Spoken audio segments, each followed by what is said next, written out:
All right, welcome everyone to the next session sponsored by Bonusly. This webcast has been pre-approved for one HRCI and one SHRM credit. Please be sure to attend the complete webcast in order to receive your credits. You'll receive an email from hr.com within 2 business days with your credit information. You can also go to your hr.com account under your profile and take a look at your credits you have accumulated there. All right. So the exciting part, the webcast. We ask that if you have questions, so they don't get buried in chat, just put the questions in the Q&A in the webinar controls. And the chat is wide open for plenty of engagement. So we invite you to do that as well. And I think that's all the logistics on my end. It is now my absolute pleasure to turn it over to you, David Brown, to get us started. Perfect. Thank you so much, Rhonda. And hello, everyone from HR.com. We are back. This is our second event, I think, this year with you all. Always such a pleasure to be here. For those of you who are new to doing a webinar with Bonusly, we do ours a little different. We love ours to be just really engaging. And so we do them Q&A style. So we have about 7 or so questions that me and the speakers have gone through, planned out. But we'd love to hear your thoughts on each question. And then at the end, we will save some time for some Q&A. So if any questions pop up throughout it, like Rhonda said, make sure you use that Q&A box. And we would love to just get to your questions there at the end. But like I said, my name is David. I am working here at Bonusly. I am the marketing and events coordinator.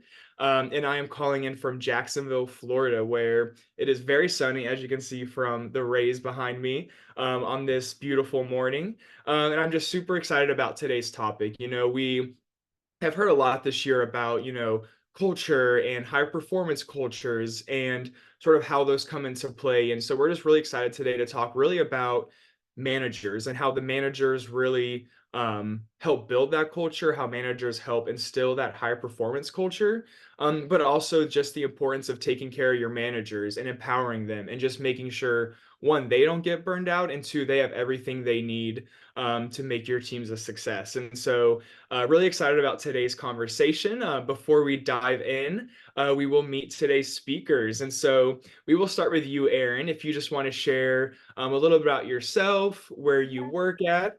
And then in honor of today being Valentine's Day, we will have a little icebreaker question of what is your favorite type of candy or sweet?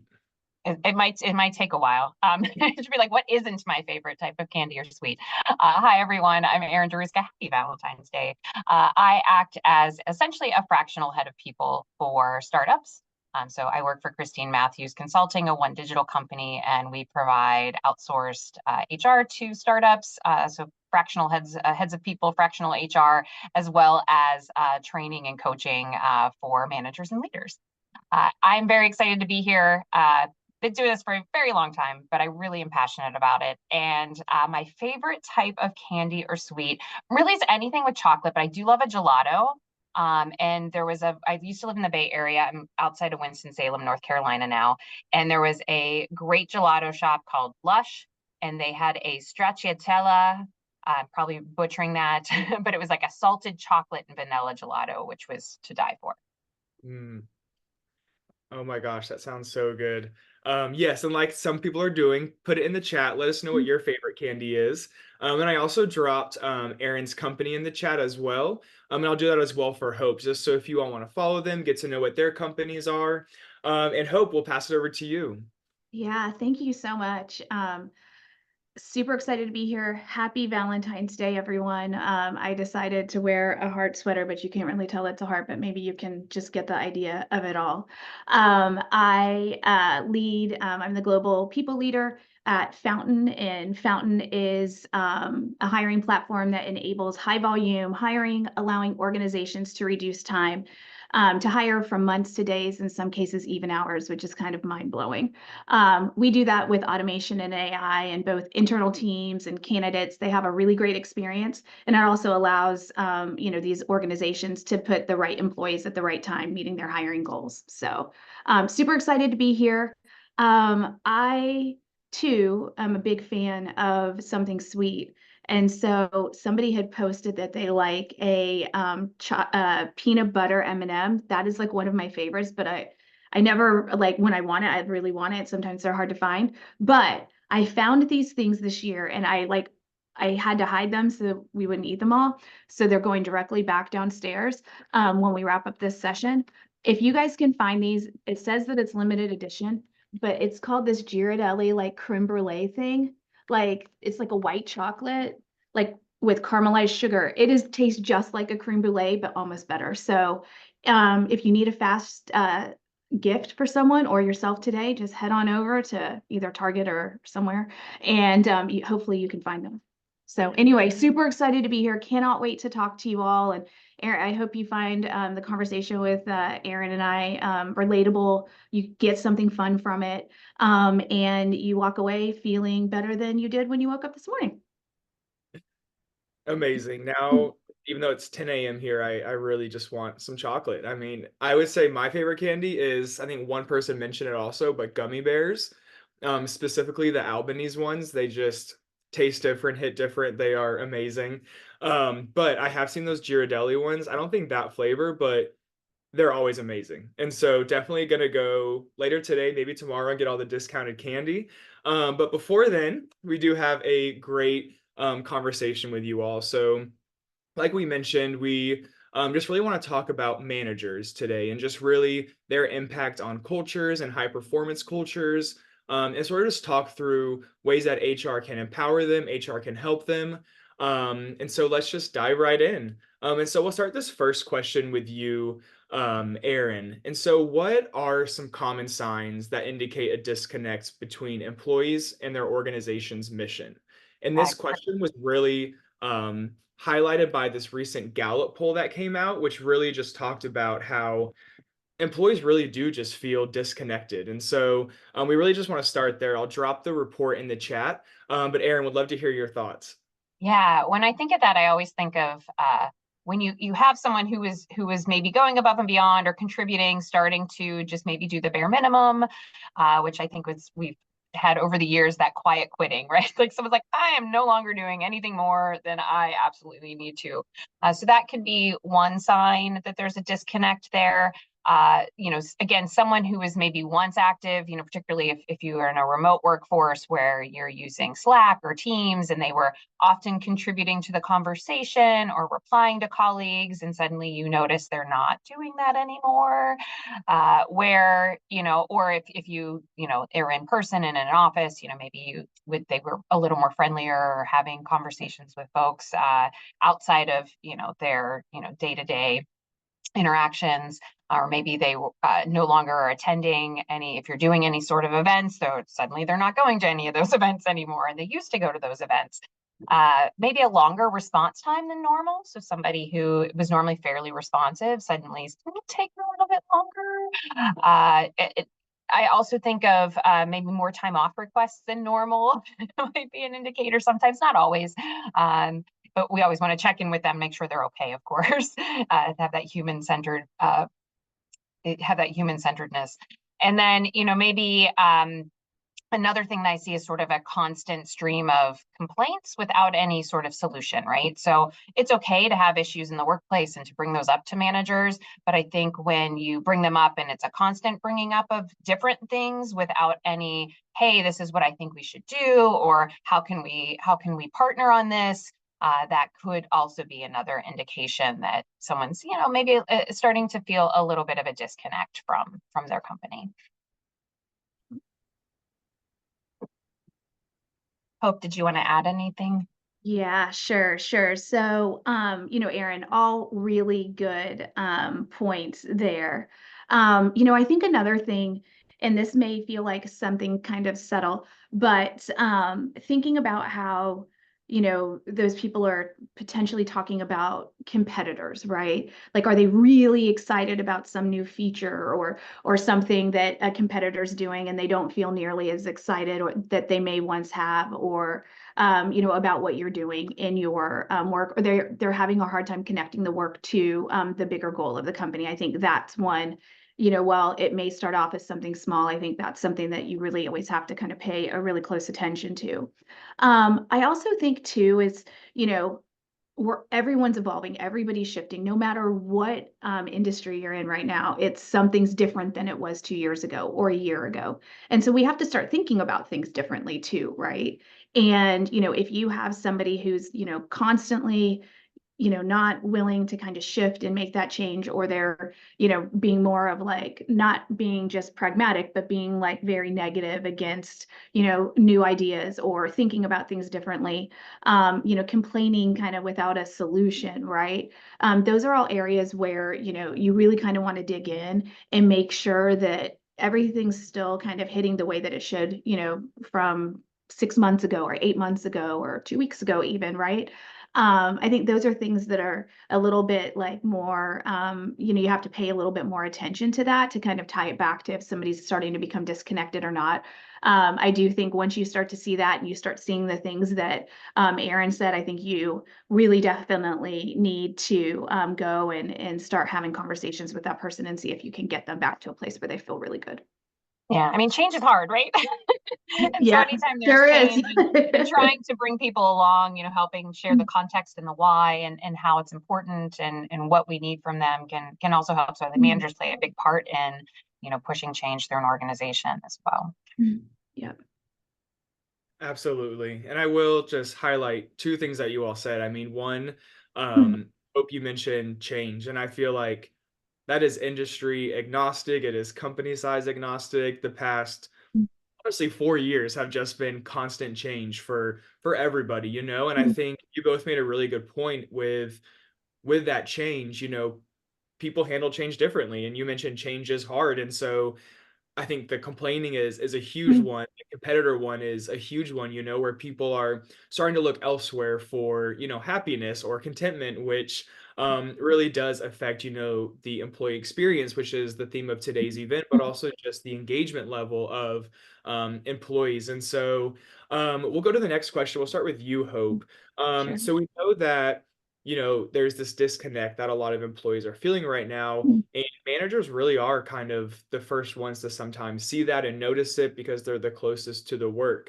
But managers also are going through a lot. And so what are some challenges that managers face, and how can HR combat these challenges, especially to help prevent burnout? Yeah, yeah. No, it's such a good question. It's so important because I think a lot of times as managers, you forget to take care of yourself. It's really easy to absorb the feelings that others are feeling, and you want to always make sure that they're okay. And it can be a challenge to have the balancing act between also making sure that you're okay and you're getting the support that you need. So make sure and do that for those of you that are managers. Easier said than done, I will honestly say. Especially, in HR when you're going through some changes, right? Reorganizations, potential layoffs, things that are completely out of your control, but take a lot of emotional energy out of your day to day in the work that you're doing.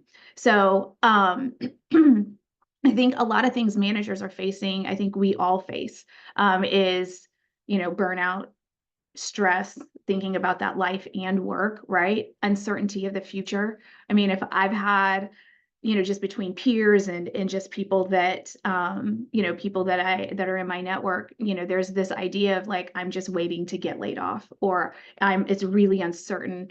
And, and if you've been in certain arenas, it's this highs and lows. And how do you balance these highs and lows? Like, few years ago, HR tech, like it's untouchable and it was the best feeling ever. And now you're like, oh, what the heck's going on?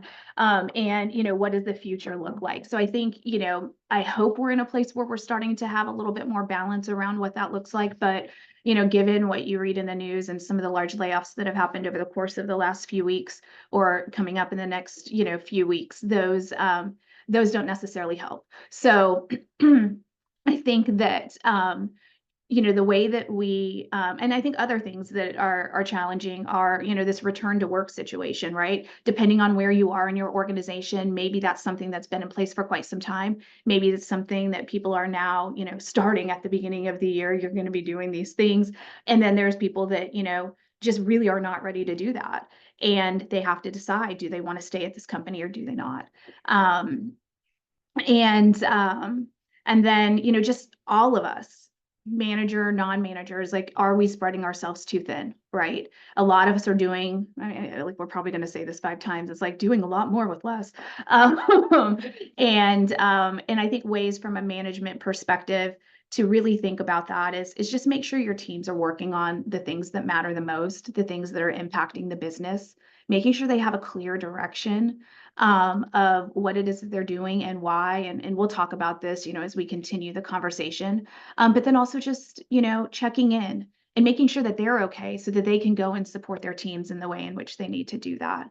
And Erin, I'm sure you've got some really amazing things that you want to talk about here too. Yeah, I love everything you said. And I think for me, it's, especially the doing more with less. Absolutely. I see that, with so many of, the companies that we work with, and really helping the managers and senior leadership say, hey, we need to reprioritize work. What is important now? Yes, we were doing these 5 things, but what do we absolutely need to get done?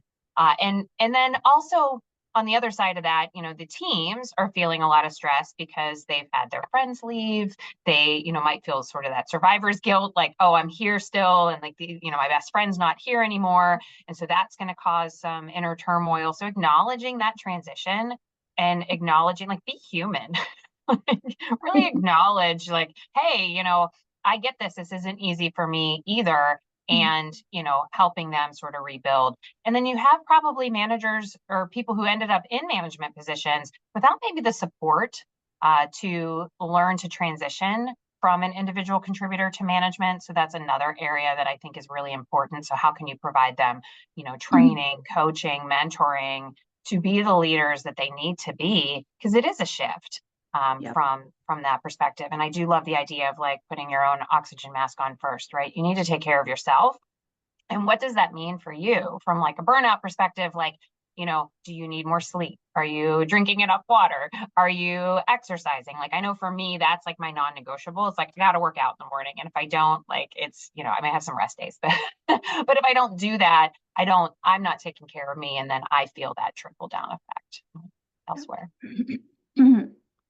Totally. And I agree with you, Hope. I feel like it'll come up so much in this conversation, but doing more with less. I mean, that is honestly probably like one of the mottos of the last couple months, just with all the changes and what's going on in just the work world. And so that really is just like a big piece of this, manager burnout puzzle, And so speaking of managers, and to move on to the next question, we'll start with you, Aaron, but what are some practical strategies that managers can employ to balance their packed schedules, doing more with less, while also prioritizing the engagement levels of their teams? It's hard, right? You have to engage yourself and then engage others. Like a lot of pressure on a manager. But I'm still going to go back to the being human. Like, we all have to recognize that, we're not robots. We are human beings having a human experience, and that, in order for us to be able to support our employees, we also have to recognize it's like, hey, we are human too, and we are going through the same thing that you are going through. I often talk about like a change continuum, right? Like, you only need to be like 1 step ahead of where your employees are. You don't have to be like all the way to the end of like, yay, change, versus, you just need to be a little bit ahead of them. But I think it's okay to openly communicate with your team. I'm a big proponent of that, of just being open, being vulnerable, making sure you know what motivates each of your people. Like, to keep someone engaged, it's not a peanut butter approach. It's not the same thing for every person. So we need to know, like, what motivates Hope might not motivate Aaron, and vice versa. Like, somebody else I work with might be like, I would never want to speak on a panel. But I'm like, Right. yes, please. So it just really depends on each person. So getting to know them again as humans, figuring out what is interesting to them so that we can give them more of that versus less than that. I mean, I always say this, like, there's things that you're always going to have in your job that's like not your favorite thing to do. But if we can get more of your favorite things and less of the things you don't like, maybe there's somebody else on the team that loves the thing you don't like. It's like, fantastic. Let's swap the work. So it's really just, again, finding out what motivates them. Like, I'm a big fan of Daniel Pink, who talks about autonomy, mastery, and purpose in people's work, and really helping them, be able to have those so that they can stay engaged. Yeah.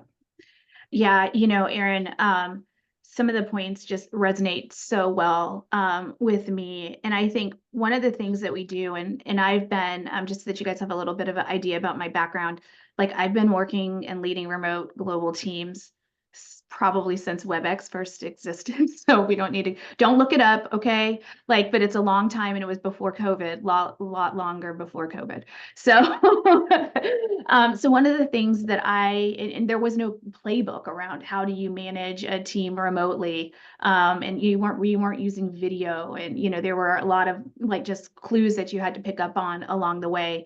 And then as you started to use video, one of the things, my whole point of that is that while you're managing, if it's in an office, if it's in a hybrid situation, if it's in a fully remote, is like make sure that don't just look at your team as a team, look at that person as an individual, right? And sometimes that can be hard to do depending on how big your team is and how stretched thin the entire team is, and and you are, right? But understanding what motivates understanding what motivates them, and then also help them get to the place where they can figure out their balance. And that may be something as simple as I have one person on my team who is one of the most amazing recruiters who I've worked with in my entire career. He comes from an agency background, and that guy uses a dry erase board, and he's checking it off like he's like doing his agency work 15 years later, right?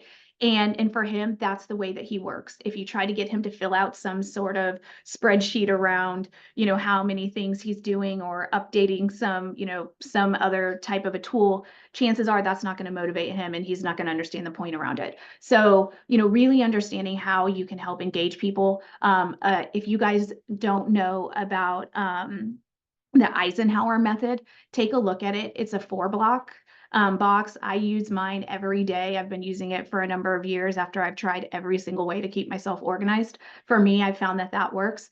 And I just do it in a Google Sheet. I copy it day to day, and I just prep for my next day by, reviewing all the things and the things that I've got coming up.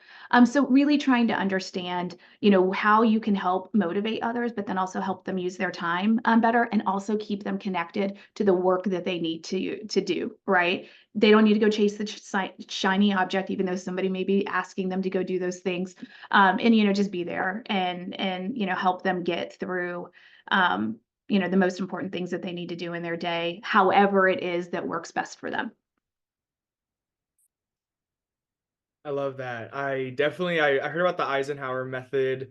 I think it was a few months ago, actually, in a webinar also. And yes, would highly recommend looking into that. And I just want to point out there are some astounding stats on this slide. They are from that Gallup workplace poll that just came out, which again would highly encourage everyone to read it. Just some really, really great and honestly sometimes sad nuggets in there, you know. But speaking of managers, you know, just sort of what we've been talking about, there is this common feeling of doing more with less, you know, because of the pandemic, layoffs, budget cuts, all of this. You know, managers are definitely having these additional job responsibilities. And something that you mentioned, Aaron, which we'll get to in a couple questions, is this lack of training. You know, everything is moving so quick, and so sometimes when someone does get a new job or gets promoted, you know, there's this missing piece for manager training, which we will cover in a second. But I do want to start with you, Hope, for this next question. You know, and this came up in our last webinar actually, and was definitely a resonating piece. You know, and that is feedback. And so we here at Bonusly, we are a rewards and recognition platform, and we really believe that recognition is a form of feedback. You know, recognition is that positive feedback. But then we also have our one-on-ones with our managers, where me and my manager each week, meet and discuss how things are going, how's life, but also set goals. He gives me feedback on things. I ask for feedback on things, and so we really have like this culture of feedback here, which a lot of companies are really striving for, and so Hope, we'll start with you. What ways do recognition and feedback contribute to creating an engaged and positive workplace culture? And what are some best practices for implementing these strategies?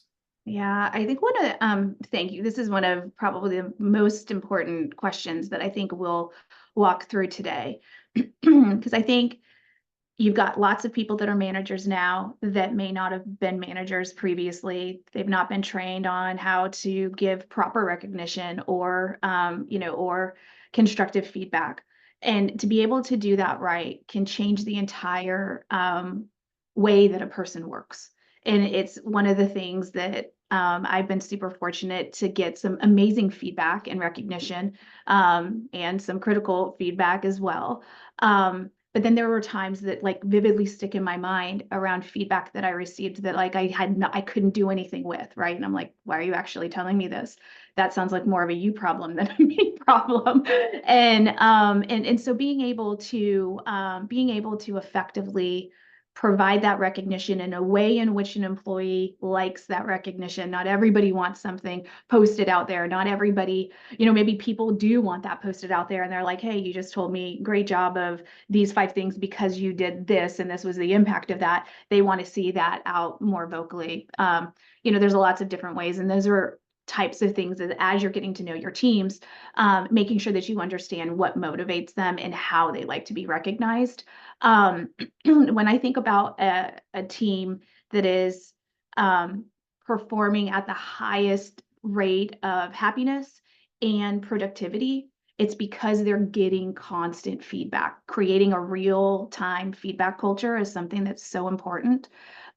There's a number of ways. It's sort of scary to think about, gosh, am I going to be able to go and give this person feedback? I don't want it to turn into a thing. How do I give feedback to my peers? How do I give upward feedback, to my manager or other places, in the organization that feel good? So I think some of those strategies, when you think about how to create a place where feedback is continual, right? It's not just a mid-year performance review or not just a year-end performance review. And then there may be surprises that you've never heard about. And you're like, well, if I would have known that 4 months ago or 6 months ago or 9 months ago, I could have adjusted my approach, or I didn't realize that I was being too forceful, or I didn't realize that, maybe I wasn't digging into a piece of data as much as I needed to, or effectively explaining something. So I think really creating an environment where feedback is a gift, regardless if it's great recognition or if it's feedback that helps you become a better person in the role in which you're in. Those things are really important. There's a number of ways that you can do that. It can go through training, starting at that highest level of your organization and pushing down. I found that, being able to have that feedback coming down helps kind of really build out that culture of continual feedback. But there's also really great tools in which you can use to drive this. And it doesn't have to be something that is scary. It's like, I need to go give someone a heads up flag, or I need to go do these things. Like, just go and use a tool. I'm going to shamelessly talk about Bonusly for a second, because I've used Bonusly in a number of companies, and being able to see the excitement. And for those of you that don't know what Bonusly is, it is kind of a real-time feedback platform, and it's kind of got gamification tied to it. You can set it up a number of different ways, but employees can go and recognize each other, anyone in the company, and it's in an environment where you can easily go and look, and people can add on, right? And so that is something that is really, really, really fantastic and super meaningful. And you can, a lot of times, everyone has a strategy of what they do with either their Bonusly bucks or their Bonusly points. That's the fun part is, I save mine until the end of the year in case anyone cares. And then I buy a pair of shoes. So, but people do, a lot of times people will, give their Bonusly points or dollars. It just depends on how you have it set up. They'll give it to charity. So in ways, not only are you providing this amazing place to give feedback, really very thoughtful and, more around recognition.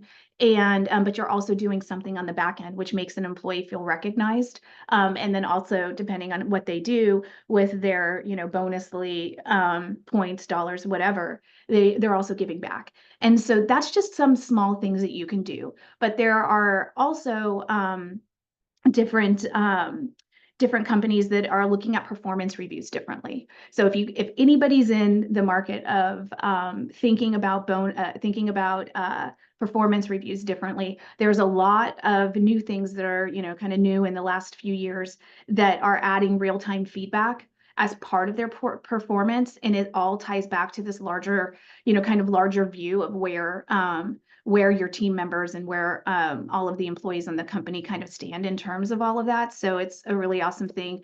If you're looking for something that I feel is a little bit more cutting edge than what a traditional performance review looks like, there's a company called Confirm. And if anybody's interested in learning more about them, I'm happy to share. And I'm also happy to share any of the experiences that I've had with Bonusly as well. So gosh, Erin, I don't even know, did I even give you any time to talk? Obviously. Oh, I'm gonna weasel my way in here. No, and I think there's ways, even like without spending any money, if you wanted to, if you're like, oh my gosh, we don't have a budget, I'd love to use Bonusly, we don't have a budget or anything to do that sort of stuff. First off, it costs nothing to recognize someone, to say you're doing a good job and be specific about what that is. I have a personal belief that people want to do a good job. They didn't wake up in the morning and say like, I'm going to do a bad job today. So I think that they want to do a good job and they want to meet or exceed expectations. And that feedback, like you said, should just be part of a normal, have it in your one-on-ones, just build it in there. There's the concept of that emotional bank account, right? That you're making deposits by giving that feedback, so that when you have to give constructive feedback, you're not having a negative balance in your bank account, so that you're able to like build them up. Big fan of Kim Scott's work on radical candor and how you need to really care personally. Again, this goes back to being human, like care about the person. And then, if you're giving feedback from the perspective of like, I am giving you this feedback because I want to help you grow and I want to help you learn. But I'm with you. I've been given feedback sometimes where I'm like, what? I don't even understand. Like, and it's okay. But give training to your managers on how to properly give feedback. Give training on your employees on how to give peer-to-peer feedback, or how to ask for clarification if you need it, or how to receive feedback graciously. That's, I think a bigger piece too that can really help. And there's other ways, I see clients of mine that have Slack channels that are like, you are awesome. And so then it's just peer-to-peer, sort of shout outs to how the team, how someone did. Again, keeping in mind, is this someone who wants public recognition or private recognition? And I have another client that implemented this year another peer-to-peer where they can nominate people, and it's based on the company's value. And they get to nominate their peers, and they get, gift cards. And again, talking about like, well, we don't have the money for that. They're using the credit card points for the gift cards. So that then they can go ahead and still like give some sort of like spot awards to their employees. I did something really super simple. I had managed a team of 10 consultants, and we had a metric every week that we had to have our cases updated by, like, they couldn't be aged more than 7 days. There had to be some update into them. So every Friday I would pull up the list, and if we weren't on it, I'd send this fun meme to the team. But if anybody on the team was on it, they didn't get that email. And so then it started this thing where people were like, who was it? Who did like, who didn't do this? So it caused, like, people wanted it. It was such a silly little thing that I wasn't sure how it was going to go over. But for that specific team, that's not for everybody necessarily, but for that specific team, they were like, oh yeah, like who was the one that, caused us not to get this week, when I never outed anybody publicly, but it was helpful. Yeah, Erin, what a great example of being able to truly understand the team and understand like the pieces, like, gosh, I can't wait for that Friday email with that joke or, whatever meme, and then be able to use that in a way to continue to motivate a little bit differently. That's fantastic. That would work for my team today, but it wouldn't work for, my teams of yesterday. They'll be like, please don't send me any memes. Right. Well, I will say feedback is very relevant right now, especially this year. It really has seemed to be just popping up everywhere. I will drop this recent blog post we did that really just goes into detail about these 9 ingredients of effective feedback, and like we said in one of our last webinars, and like we can say today, is we could honestly talk the entire hour about feedback, and how important it is, how helpful it is, where to start, and so I will point everyone to that blog post, but trust me, we will soon do a whole webinar on feedback here with HR.com. And so this next question, we'll start with you, Erin. Speaking of managers, speaking of the employee experience, one of the biggest issues we've seen a lot in just the research and in our just prep for this webinar is the lack of communication and clear expectations. And so what role do clear expectations and communication play in fostering these healthy work environments? And how can managers, ensure that they're effectively communicating to their teams? Yeah, it plays no role at all. Um, no, I mean, it's a huge role, right? People can't meet expectations they're not aware of.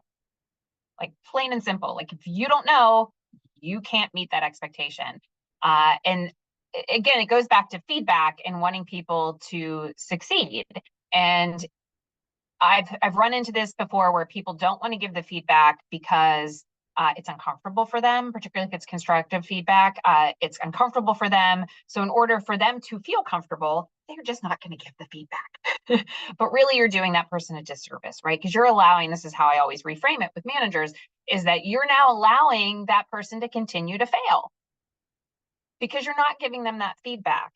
And you think you're being nice by withholding the feedback because it makes you feel more comfortable and you don't want to hurt their feelings. But on the other side of that is that you're allowing this person to continue to fail. And so what, Hope said, and then all of a sudden they get a review and they're like, what do you mean? If I knew 4 months ago, I could have turned this around.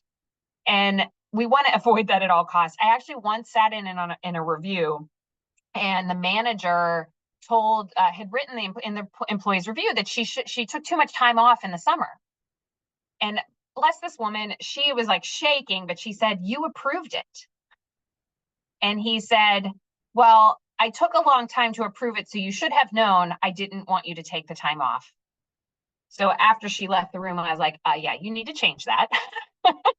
And, that's not the proper way to set expectations. The proper way to set expectations is not to approve the time off or to have a conversation about taking that much time off and the impact that it might have. So I think often, there's the saying, and I can't remember who it comes from, it might be George Bernard Shaw, about like the idea of that communication happens as like you think it happens, but you're not sure. And I'm completely butchering that quote. So if someone wants to put it in the chat, feel free.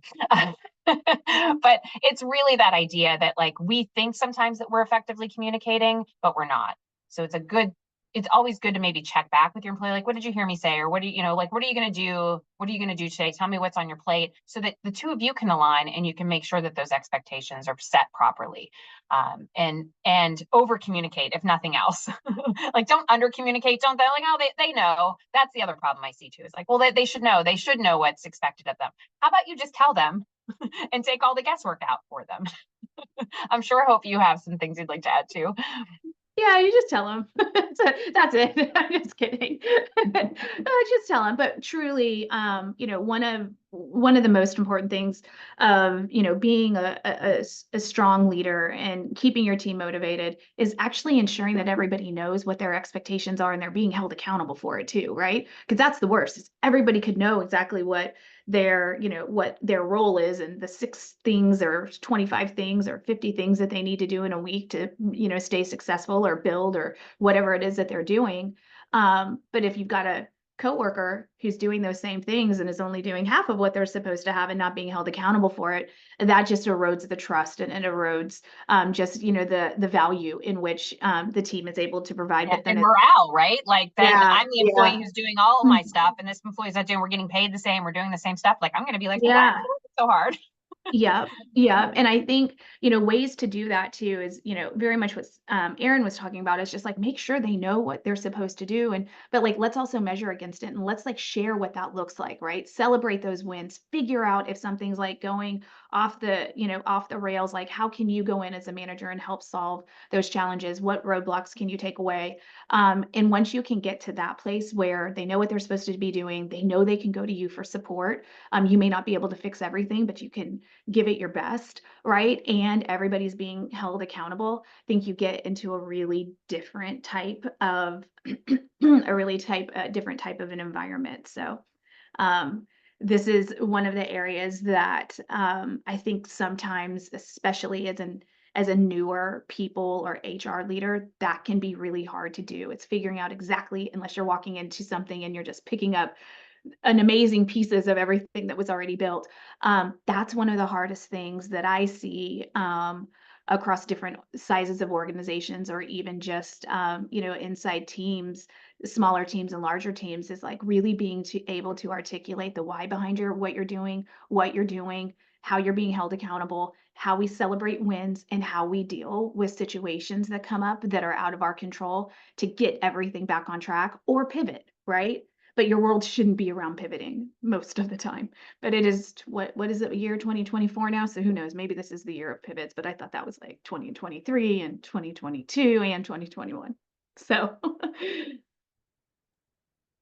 I love it. And I'm actually really excited about this next question. I think it really just ties in a lot of what we've been talking about, So at the very beginning, we talked about, how employees are sort of disconnected from the company's mission. They're kind of just maybe not engaged as much as they used to be. We talked about, managers and their role and how they are really on the front lines for their teams and making sure their teams are engaged and helping their teams. And so, one thing we talk about here at Bonusly a lot is, instilling a sense of purpose, progress, and belonging, so that way every employee, has that sense of purpose, knows what they're supposed to be doing, feels like they belong, And so we'll start with you, Hope, with this question. But what steps can managers take to, foster this sense of belonging and inclusion, especially in this remote, hybrid, weird work setting that we're all in this year? Such a great question. Even if you're in person, full time too, would be interesting to maybe, and if there's a way, like you guys want to just put it in the chat, like how many of you are you remote, hybrid, or or back in the office 100% of the time? Would love just to kind of get an idea of where everybody is. I think the key is of being an effective leader, no matter what, is knowing your people, knowing your goals, and being able to share that, and also being able to pick up on, Aaron mentioned a little bit of this earlier, is being able to pick up on skills that, maybe one person is very strong in building out dashboards and another person's very strong in writing, right, and building copy. Those types of things, they may on the surface look like the same type of a skill set of a person. So really being able to foster that belonging with each other inside your teams, and obviously cross-functional where it makes sense for you to do that, and be able to share those skills with others, and being able to be like, hey, if you ever have a question about a Google Sheet formula, this is the person you should go talk to, because like they know it, and it will save you an hour of time of trying to go figure it out on YouTube or whatever, or ChatGPT, whatever. But I think the other piece is as a manager is making sure your team feels like they're heard. And sometimes that's tough, right? Because there are certain things that happen in a company that you may not have ultimate control of. And, you need to still be able to, and you may not agree with, right? But you need to be able to feel like they can come to you, and look at it with a true open mind and hear them, right? Regardless if it's something you agree with or not, or whatever that is, but hear them. And in a remote environment and hybrid, that can be a little bit harder, because you may not always be able to pick up right away on the, nonverbal cues that happen, that you've got to pay really close attention to when you're spending the majority of your time, in Zoom or in some sort of a video type work setting. I think paying attention to nonverbal cues, and then also just kind of realizing what's going on in the bigger picture, like work is just not 100% of what this, people do, right? Like there's other things going on. Their dog could be, really sick, or they could have some family things going on.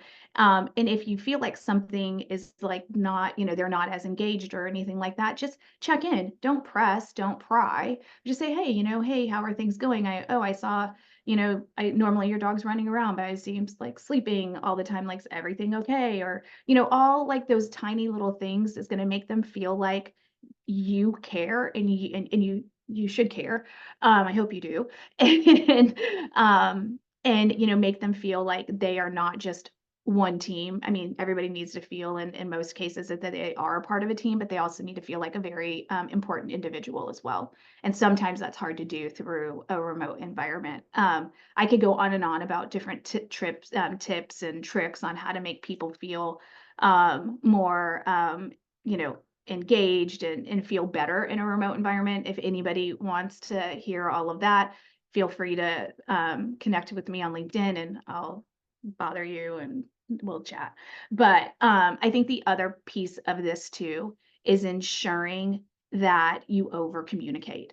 No matter if you're in an office, if you're in a remote setting, or you're hybrid, over communicate. And, for me, that means I send either a Slack message, I update a Notion page, and I have a conversation. And sometimes those conversations are one-on-one, and then I follow back up with either a one-on-one communication or a larger group type of communication.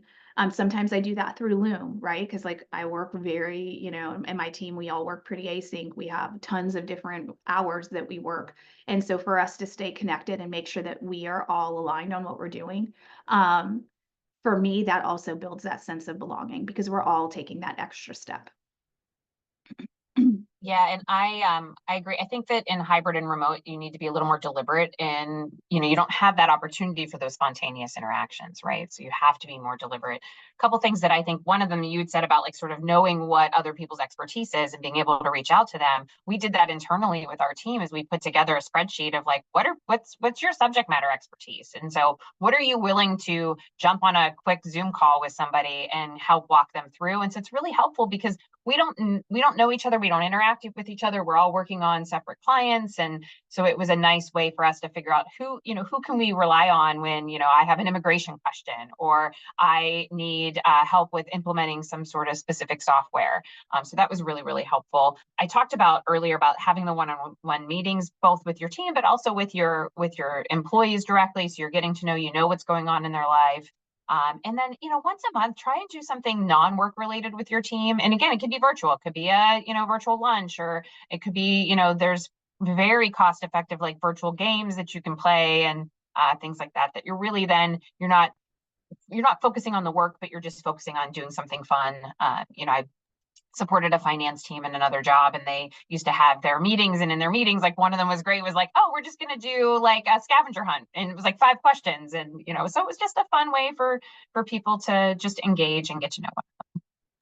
Yeah, and I think that Erin, you bring up a really good point there, is like it doesn't always have to be about work, right? Like if you were in an office, or if you are in an office but you've got teams that are in other offices, like what can you do to kind of bring people together that don't normally see each other in real life, right? And I will say some of the fun games always, they either go really good or they're like, yeah, let's not do that again. But something as simple, like I found is, coming in and being a new leader, one of the silliest questions, especially if you're in like mainly a remote environment, is like, hey, it's just because everyone's, pretty much everyone's going to have an answer to this, is like, do you wear socks and shoes while you're working in your house, or do you not? Right? Do you wear pants that zip? Right. Yes. You know what I will say? You want to know my 2024 like resolution thing? It was really, I needed to come up with some better ones, but this is where I got no yoga pants during the week. So now I've been wearing I did get these cargo pants, which are sort of yoga-ish, but anyway, but I've been wearing a lot of jeans lately.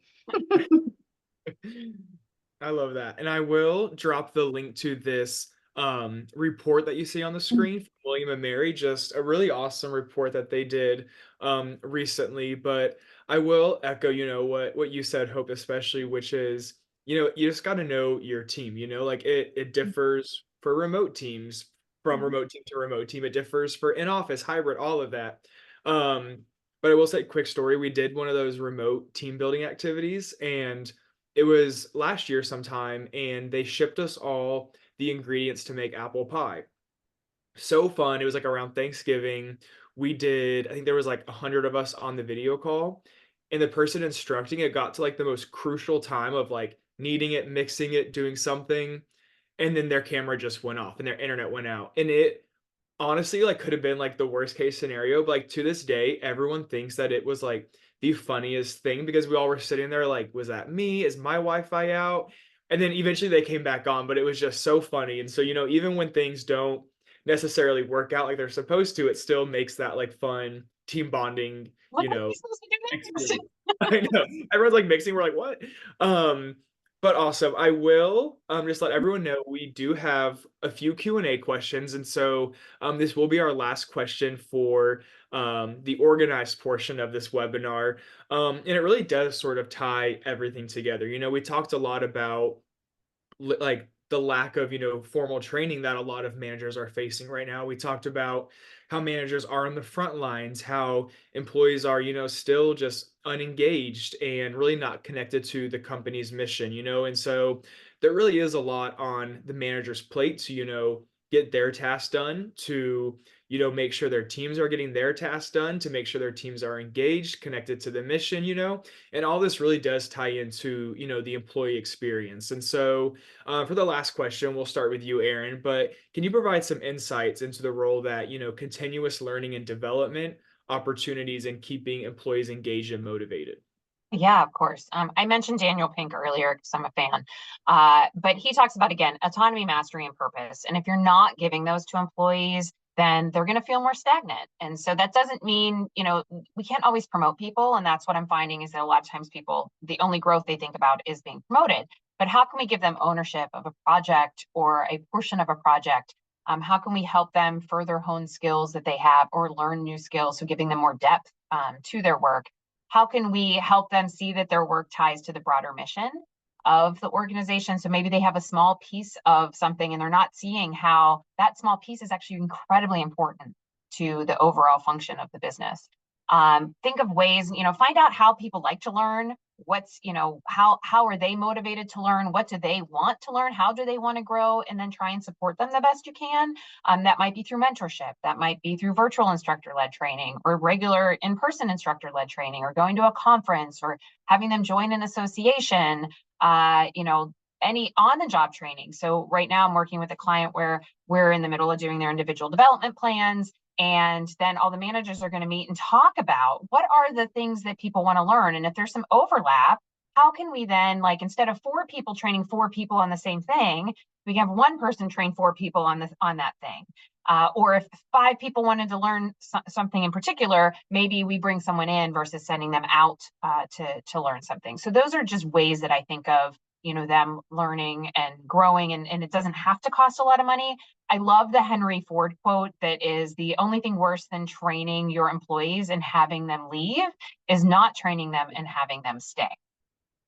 It's always a quote that I love to use when it comes to learning and development, that people are afraid sometimes to train their employees because they're just to take that knowledge and leave. But, but what if we don't train them and they stay here? Oh, right.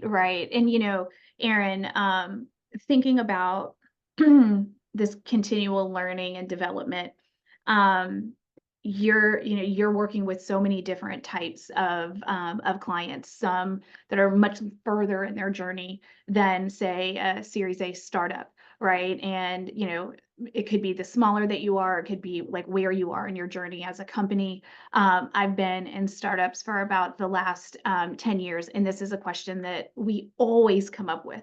A lot of what you said, I'm not going to go and dig deep in there. But one thing for those of you that are that are in startups or smaller companies, and people are playing many different roles, and it could be that priorities change over a little bit quicker than maybe what they would in a much larger company, or you're in a group that is is just you're in a large company and you're in a group that's just now reforming, or there's been some sort of a reorg, things like that. Also I want you guys to think about your teams as if they're in that startup kind of innovation type environment, what they're learning and growing with, like, on a daily basis, is something that you almost have to take a step back and, like, reflect, because you are becoming more resilient. You're becoming a more thoughtful decision maker that's intentional, and you are able to make decisions without all of the information. You're hopefully not being afraid to, like, fail fast and then go figure out what you need to be able to do different, and in ways in which you could think about providing those types of environments is like providing stretch projects, right? Learning from others, the way that Aaron talked about. And the one thing Aaron said something too that just completely resonated with me is that people do always think of like their career growth as a promo, right? And maybe that promo is into a higher individual contributor role, but it could be moving into a leadership role or continuing up the level of a leader today. And I will say, you know, it sounds crazy, but I also sometimes feel like promos don't always mean that you're going to learn anything new, right? You may not get the support that you need to learn anything new, and you're like trying to solve it on your own. So it's something that I always try to stick with and think about as I am thinking about my teams and thinking about ways from a people leader perspective on how to provide meaningful experience for people to continue to grow. But it doesn't necessarily always happen through that promotion movement. What a conversation. You know, the hour really does fly by. So we are sadly at time. I know we have so many questions in the Q&A. But real quick, I will just do a quick plug. You know, we here at Bonusly really believe that recognition, feedback is really just an integral part of, you know, investing in your employees, for getting that full scope into what everyone's working on, what everyone's doing, and it really does just enhance that employee experience. And so we're going to launch a poll. If you would like some more information, if you'd like to see how Bonusly can work with your company, answer that poll. We will reach out to you. But I do want to just thank our speakers, Hope and Aaron. I dropped their LinkedIn's in the chat. I dropped their companies in the chat. So save that, copy all those URLs, connect with them. You know, if there's anything that they said that just resonated with you, that you just want to just talk about. I know I'm speaking for them, but I feel like they would love to just chat with you, connect with you. So feel free, scan that QR code on the screen to connect with them, or I did drop them all in the chat. But it has been a phenomenal day with you all. And we will end it with this one last question for our speakers. If you can answer it in like 10 seconds. I thought it was the best question that they put on here. What do you all think 2024 is going to be the year of? Learning. Well, pivots. I'm like, you guys really just threw you on the spot there. I thought that was, you know, just a really good question. But as always, HR.com, it is always a pleasure to be with you all. We'll be back in March for the State of Rewards and Recognition event. But again, thank you all, and thank you so much, Hope and Aaron, and I will pass it to Rhonda. Thank you so much, David. And I will echo that. Hope and Aaron, thank you so very much. It was an absolute pleasure. All of you for joining us. We thank you for attending. Lots of engagement. We always appreciate that. And of course, Bonusly as the sponsor, and we look forward to having you again in March in that event. So up next, we have at 11:15, we're going to have a workshop, The Great AI Powered Comeback, Becoming an AI Powered Version of Yourself, presented by Fiona Pasentino. The next session, to get to that, we just ask that you go back to the HR.com auditorium. And before you click into that session, just a reminder that an exit survey is going to pop open. We talked about feedback. Your feedback is super important. So just take a moment to fill that out for all of us before you head to the next session. And then HRCI and SHRM credits, those will be in your account within 2 business days, and we will send you an email with that information. And if you'd like to view this again, it will be archived shortly on hr.com. So take great care for now, everyone. Thanks, Rhonda. Thanks, everyone.